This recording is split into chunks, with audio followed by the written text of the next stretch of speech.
Welcome to the Making Money in the Music Business podcast, where we share insightful views on a variety of topics in the music industry that can help you make more money from your music business. And now, here are your hosts, Dr. William E. Smith and Kenya McGuire Johnson.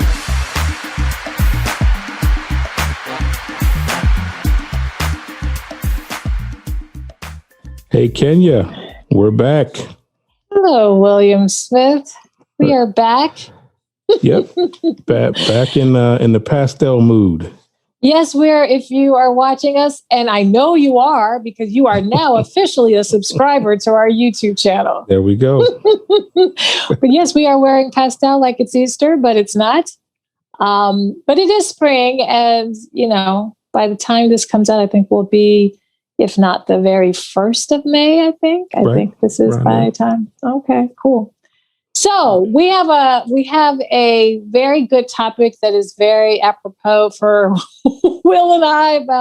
We're going to get into it in a moment, but before we get into it, and it is just Will and I today again. But that will shift up. That's fine. We like each other. We're exciting.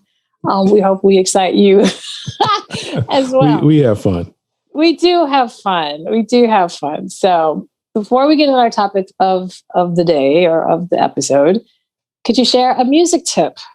A quick music tip, and it's somewhat related to what we're covering today. But there's a site that I found called TuneBud, TuneBud. And of course, we'll put the link to it in the show notes. But they give you the opportunity to have your own catalog, available for music licensing. So what they've set up is, of course, you pay them a monthly service fee. It's just like any website creation tool, but this one is actually adding functionality to your site to actually receive payment. So it's almost like Shopify, basically. Nice. So you can base like Shopify for your music catalog, and you can set up your own website and your own library catalog and have it available for license. People can pay a rate. They even have, I think they have a page that lists the rate, your rate sheets. So they can just go straight to your website and license your music. So this is for people that have a catalog. If you actually want to run a library, or for artists, if you're an artist and you have your catalog, they have two different types of pages, but same functionality. I just think the number of tracks that you can have is probably more with an artist than it is with the library, which is with the monthly fee. So I think was it 20? The lowest one is almost like I think it's $3 a month. Oh wow! Okay. Yeah, it's like ridiculously cheap. Yeah. But then there's one that's $9. I think it's up to $25, and I think they might have a next level. $25 a month. So it's actually very cost effective. So yeah. Well, I think that's awesome. And I think this is going to keep, just like everything else, independent, easy access, direct access, especially because we're just moving so quickly in this whole virtual space. Yep. Keeping out a certain level of the middleman and you creating kind of your own middle platforms. Yep. I just feel like that's just going to be more of the wave of things. And so, if you're in that syncing world or you're in that world of building your catalog, I mean, that's so ideal. And honestly, there's so much more independent entertainment and film and different industry out here, so that they can have direct access to you. I've been talking to more and more filmmakers, and by creating direct access to me as opposed to going through all the different middlemans, I just think it's gonna, I know if I wanted to go and do a project and I needed some music for it, outside of my own, because of course I'm gonna use my own first, but if I needed some outside of mine, then it would be just so much simpler. I find the artists I like, go to their stuff, do what I need to do, license it go direct from their site. Yeah, it'd be awesome. I mean, it's they're for the big box folks, like the big production houses, Warner Brothers, all these big film companies that really need that sort of level of either protection or they need somebody to curate for them and bring things to them. That's what an agent does. That's what these other library sites do.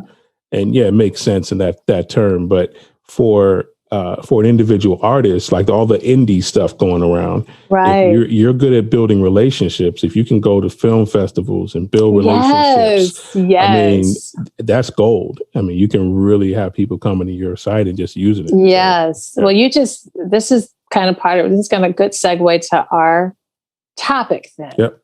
Because you just said something that made me go, jing. Yeah. So,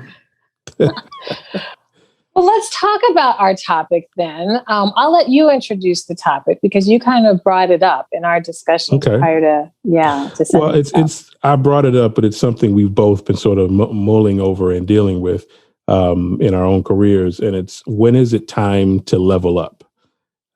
So, you get to a certain point in your career, you've done a whole lot of this and you've done a whole lot of that. And then there's still things that you're wanting to achieve, and you're trying to either go further into this or further into that, or you're shifting, into a different space. And it's really about honoring what you've done, and not discounting what you've done, but realizing you're moving into a different space, and now you have to really go deeper, go harder, go broader, go more profound, so that's the leveling up aspect. And yes, this is all very personal to Will and I, which is I think this is just who we are. I know personally is, I'm always, this question of when is the time. I know for me it's, and I encourage other people listening, if you're trying to figure this out, it first begins with you, of course, right? It begins with you doing an assessment and you getting honest to what you're experiencing, what you're feeling, what you've been thinking about. A lot of times we can, and this is totally normal because it's totally happened to me. We'll be thinking and we're kind of starting to get a bit of a knowing, but we get scared or we get nervous or afraid or all the different things. But usually that's how I know, it's time there's a shift coming, because I'm starting to feel out of my skin to a certain degree. So I would encourage you, don't get too caught up in what is happening on the external in the first part of figuring out if it's time to level up. I think the first place is to go to the internal and an inside job, because there's a lot of false positives out here externally. There's a lot of hype that can make you think, oh, it's time for me I got 1,000 likes on this thing. It's time for me to get a manager. It's like, no, wait, hold on, what does all of that really mean? And what does, leveling up that also that means there's going to be a different game involved. Yeah, I think we need to clarify and make sure that people understand the term what we're referring to in terms of leveling up. When everybody says, I'm trying to go to the next level, I'm trying to go to the next level. Everybody says it like that. And really what that means is, so give an example. Examples are the best way. So if you're a performer and you've done, consistently, you're doing shows every week, locally, you're on the consistent level performing locally. Your level up is now to perform nationally. That's your level up. So you want to start getting some national gigs, going out of state. And then really you want to start regionally. You want to go to, states close by. And then if you're lucky, you might break into a festival gig and go across country, and long shot, you might go overseas, but don't look for that. Your leveling up is to go regionally, and then go nationally, then go international. So those are your tiers. Those are what you want to shoot for in your leveling up. So and when is the time to do that? That's when you've been doing it consistently. So consistent for one person might be different, but I would say probably at least a year. At least, at a very, very minimum. At least a year. Yeah, you're gigging locally, and you got a buzz. And really, what tells you that you need to level up is that your concerts are sold out. Yeah. And that the management of what you're doing starts to get. It's so much management or so much happening that means, okay, I've got to start shifting where either I have more assistants or yes, I'm performing in a different kind of a wider space, wider audience. I also have an example. If we're thinking about this leveling up, I have a client that I'm coaching right now, and she has been phenomenal and has been doing all the things and has really just done a beautiful job with her career. And, she's like, I think it's time for me to level. It's time for me to get a manager. It's time, and it was interesting as she was researching managers. She was also researching booking agents, which can be different, very different. You have some managers who have booking relationships, so they can do both. But you have other managers who have none of those relationships, and they're just really trying to help the artists get their development. Yeah. Then booking people, obviously, that's what they do. They often are not managing; they're just getting booking done. And so what she found was, when she was talking to manager opportunities, she recognized she had already done all the things that the manager, because she had done such a beautiful job developing and getting her team together. And so there was really nothing more the manager could really do. But the manager wanted that piece of change. So what she realized is that she really maybe needed a booking person. And, because she just wanted to get some more gigs, potential future gigs. And it was interesting because the manager perspective was like, well, yeah, you can still have both of us. And when she did the math, she's like, no, I got to pay this percentage to the booking, this percentage to you, this percentage to my band, this percentage. And then she realized, no, that's going to leave me with wait. So she had leveled up so far that she recognized, in fact, I'm already doing what the manager would do. I don't need to give away that money. I've got all that in place. Right. All of the things. She's got it. She's got it. So you have to really think about what is this next space and who and what does that really mean? Because again, as we are named this podcast, Making Money in the Music Business, you want to be thinking about still financially, does this all make sense? Yeah. If I do this, if I do that, if I get representation this way, does this make sense? And so representation it was funny because we were attempting to figure out how we wanted to title today's podcast, because we really wanted to talk about this idea of getting other people to start to I wanted to explore this idea of representation, which I think in your process of leveling up, there's going to come a time where you're going to need that on some kind of level. Well, the whole point of leveling up is to expand your business. Right. And you need to be bringing in more revenue when that expansion happens. That's really the whole point, is to bring in more revenue. Right. So if you're running the numbers and it doesn't make sense, then, if it don't make money, it don't make sense. So don't make sense. That you need to not do that. But we're talking. I want to also address, because personally, and actually, sort of the music tip was related to my own personal research. And I was talking to Kenya and telling her that I've had some placements, some successful sync placements, and that's with a library that represents me. So I have representation. So I can't go out and find the supervisors that they have. They've got me onto Fox Sports. They got me onto Real Housewives. They got me onto all these other shows that I don't have those connections to. And that's leveling up. They're able to reach folks that I'm not able to reach. It's a symbiotic relationship. They make money, I make money. And that's how business is done. But for me, I was researching how I can level up my business, and really try to reach folks on my own, and then also just build my own business without a middleman. And that's where that TuneBud music tip came in. And as we were talking about it, you can actually build your own network of music supervisors, and then even reach your own filmmakers and film producers, and they can go direct to you. Exactly. And pay you. Exactly. But even in that, you may need, and you were talking about this, some type of agent or some type of exactly. Yeah. A sync agent. Some of that work. Yeah. So that's the other piece that I was researching, and that I need to get in contact with a sync agent to actually do some of that for me as well. So I'm quietly working on a film, music for a film. Quietly. Nice. Not so quiet anymore. Not so quiet anymore, but it's an indie film. That's nice. And that's sort of how you get your feet wet and working in films. You got to work on the indie level, right? But I've had thankfully major placements with that other library, and that's awesome. But I'm trying to get more, basically leveling up, trying to get more opportunities and expansion, and that's how we're doing it. So yes.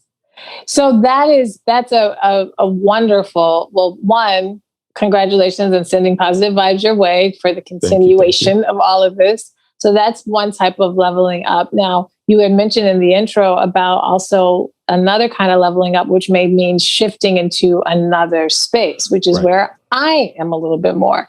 So knowing when to do that and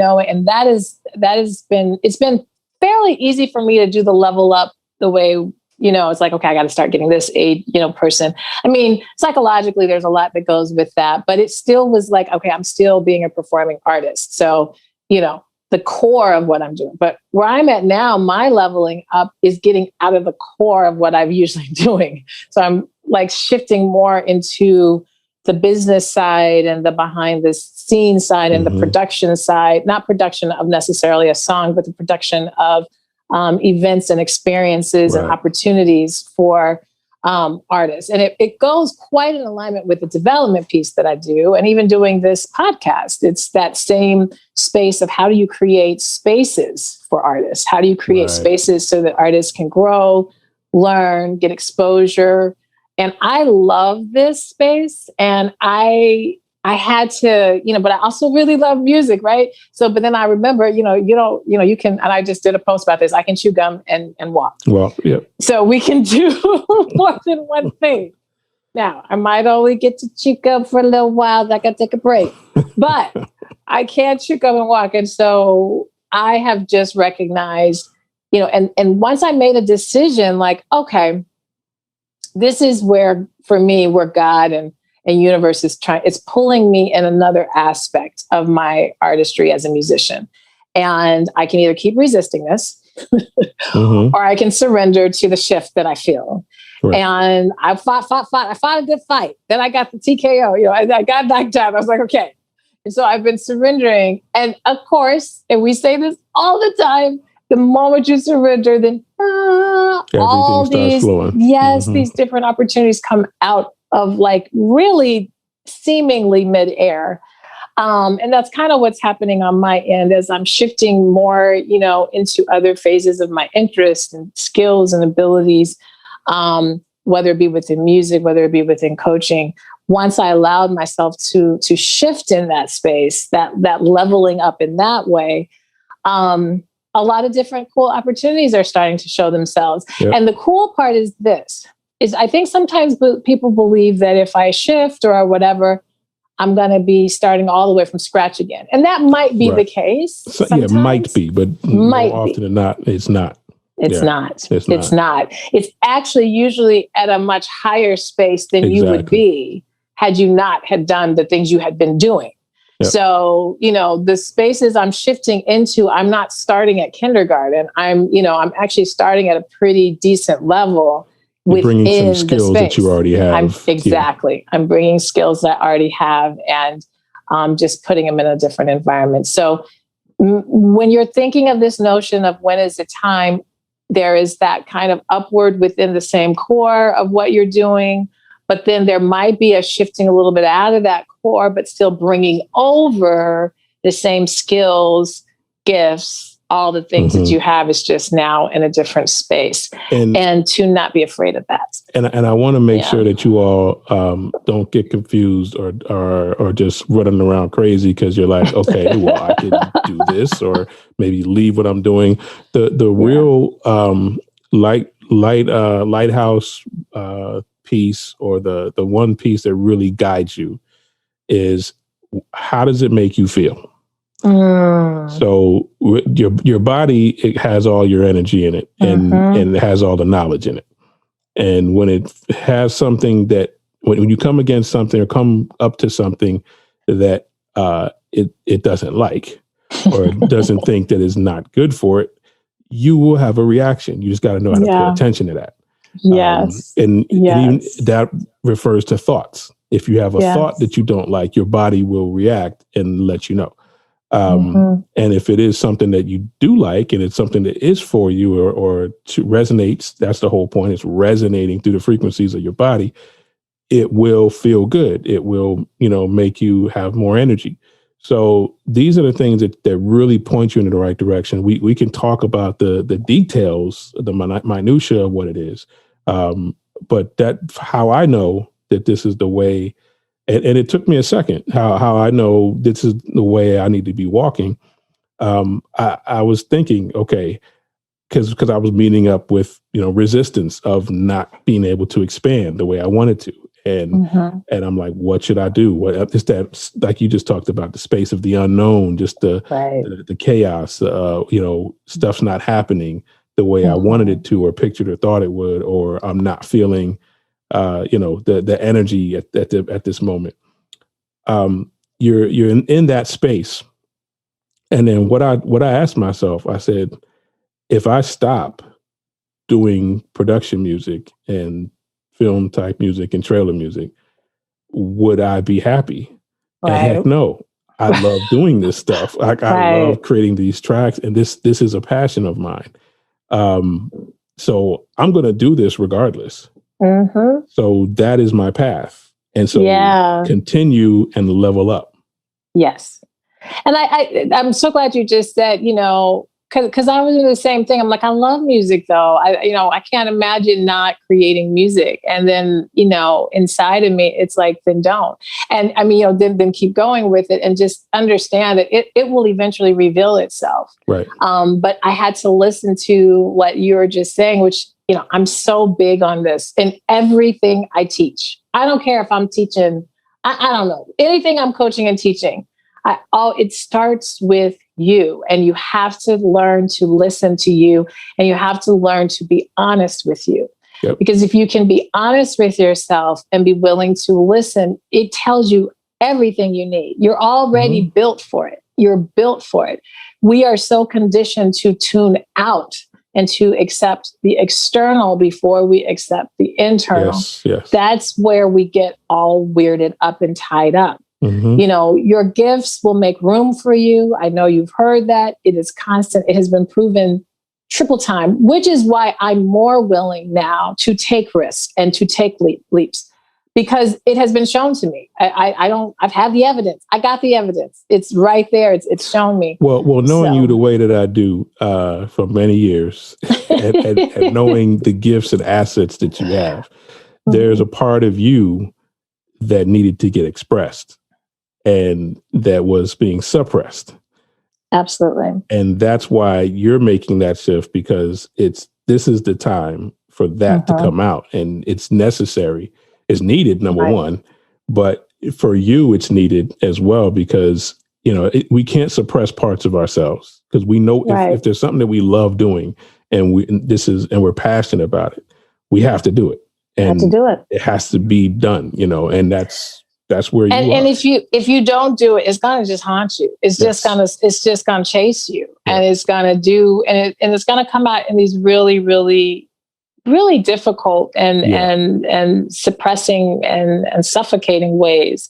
And so, no, thank you for that. And I totally agree. And it's what's so interesting. It's funny. As I'm putting together, doing more with health and wellness, emotional health and stuff. And I'll put up, I'll put together newsletters, or I'm, putting together some social media. And as an artist, because I'm so, the creative part of me, that's just comes very easy. So to curate, kind of the brand, or how I want this to look, or how I want people to feel, I've had to do that for the past however many, years now as an artist. So going into that now that's the easier part of this for me.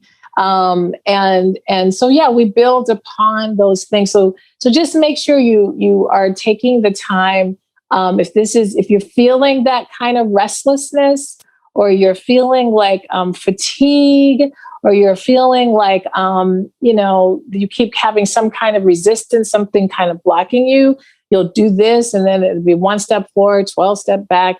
That's, to me, is when your spirit and when everything is attempting to get you to get still and start to kind of start doing some inventory work and some inner looking at. And a lot of us, that can be messy work, because sometimes it's impacting other parts of our lives that we're not really ready to confront. Right. And so I say all that to say, to also be really kind to yourself and to be patient, have a lot of grace for yourself as you are considering the leveling up, because it probably will affect other aspects of your life, maybe bigger in some areas, smaller in others.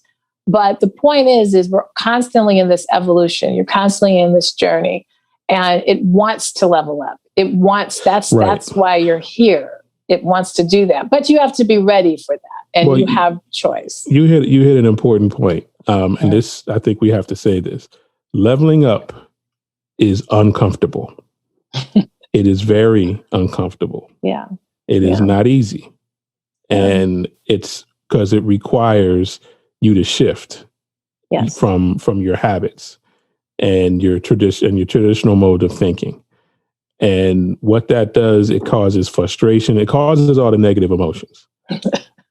So anger, frustration, so that's where you have to have that awareness of self and the tools in place, meditation, getting away, going into nature, all these other aspects. You need to have those pieces to be able to properly and effectively level up.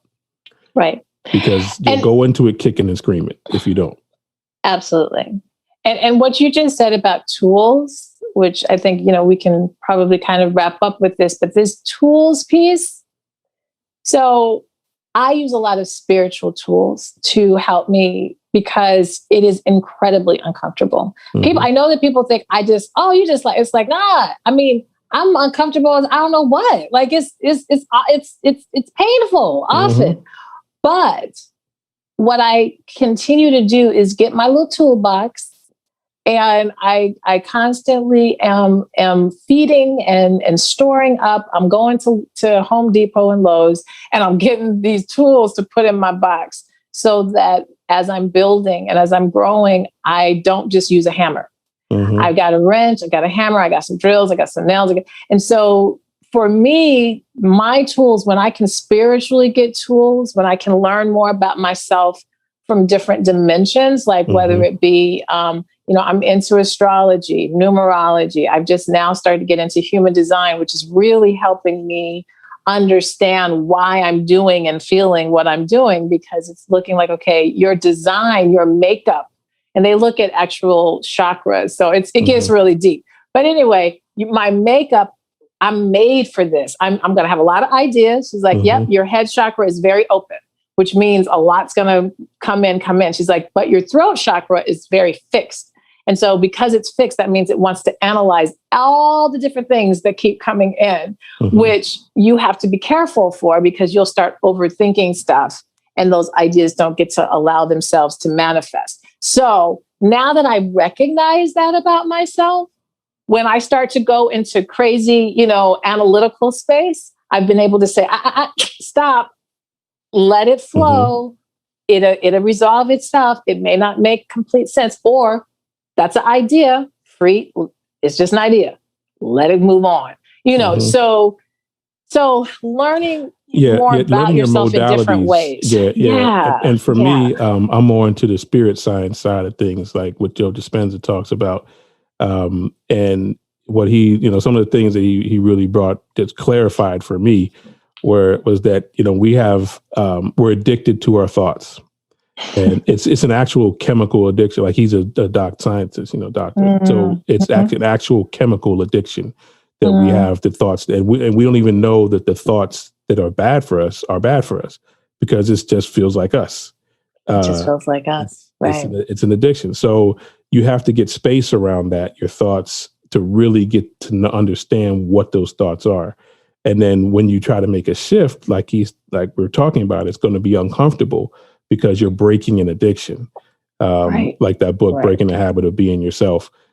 You're breaking an addiction of who you are, and then you're moving into a different space. And that's what leveling up is, moving into a different space, moving into a different biology. You're sending new, different chemicals to your body. That's what it is. And so that's exactly what it is. It's really fascinating. Yeah, it's biological. I mean, I'm working right now I'm building a program right now, and I'm looking at, okay, so, we're able to articulate what the problem is or the thing, but I'm building a program where I'm looking at, okay, we got to look at the root, because the root is where I need to go so that I can't just keep looking at the problem and thinking, well, maybe it's this, maybe it's that, maybe it's this. No, let's go to the root. And root is usually what you were just habit, mindset, what kind of triggers we get. Those are our roots. And so by looking at what is my mindset, how do I think? How do I do it? Am I someone that is glass full, glass empty? Or what are my habits? Am I a procrastinator, or am I somebody that likes to get things done really early? By really kind of understanding those things about yourself, that further helps you when you're making your shifts. Because if you know you're a procrastinator, but you're feeling like, oh, I want to do this thing that requires all kinds of timely, whatever, you have to think about that. And maybe you need to make some shifts with that so that you can move in this new space that you really, really desire. So it's a lot of layers, but it's really fun. And this whole idea of leveling up, I think the way that our world and universe is moving, it's really pushing us to naturally level up and to no longer just sit on our dreams and sit on ourselves. You're going to get incredibly uncomfortable in this time and day, because expansion is the name of the game. And if you're not willing to allow yourself to expand, you're gonna struggle. I'm just gonna be honest. You're just gonna struggle. But that doesn't mean expand 100% today. It just means start thinking about what is my more expansive self, because I just feel like that's the direction. One last thing, and I know we're going to wrap this. Yes. Because you said one thing about it being fun. And people don't think going through chaos and upheaval can be fun. But what you want to try to get to is a point where it is fun. And that means recognizing, seeing the parts of yourself that respond in the negative ways, and really just embracing those and looking at it as this is another opportunity for me to change and grow for the day. Just looking at those challenges as new opportunities for you to develop and change something about yourself that'll make you that much better and have that much more fun. That's probably the mind shift that you need to make to really mindset reset. Enjoy the leveling up process. But from our conventional mind, leveling up isn't fun. But we have to really shift our mind to really make I have an ebook called Mind Reset, and I highly, highly encourage you. If you go to kenyamjmusic.com/store, you'll see I have a lot of books, but the Mind Reset one is it brings you through different exercises of how to begin to shift your mind. One, why it's necessary, but two, how, because the how is really, really important. And, I just wanted to also say, I have done very little alone. I do get support. So again, if you need support in this, this is part of my business. So I really, this is what I love to do, is help people figure these things out. I'm on that journey, but I will say that I feel, really comfortable helping people kind of at least identify what the resistance is, if it's a habit situation, a mindset situation, trigger situation, figuring that out so that you can have the space to begin to really, really chase some of these things that you want to go after. So that's my awesome. Kind of shameless plug, but I really, and I, if you follow any of my social media, I talk about this all day. So it's not, it's just something that I think is really important. And so it's that other side of you that needs to get out. It is, but I enjoy it. I really enjoy being able, that's, I've always been like that. So, well, this was good. This was helpful. Yes, it was. Helpful. We were skirting around the title, trying to really lock it down, and it really just, was led. So came together, very organic. Yes. I'm all about the organic life. So. All right. Well, we will be back again next week. We'll have a guest. Yay! We'll be back to some guest life. And again, we thank you guys for tuning in. Make sure you share this episode if you know that it will benefit some fellow artists or musicians or just people, because this really relates to not just music. Yeah. So share it, make sure you follow us on our social media, on IG. It's Making Money in the Music podcast. Making Money in the Music. This is Making Money in Music podcast. That's what it had to be short because it couldn't be so long with the thing. But make sure you follow West Music Pro at West Music Pro on Instagram, on IG, or follow at Kenya MJ Music on pretty much all that's my little handle for all the platforms. So. All righty. Well, Will, I'll see you next time. See you all next week.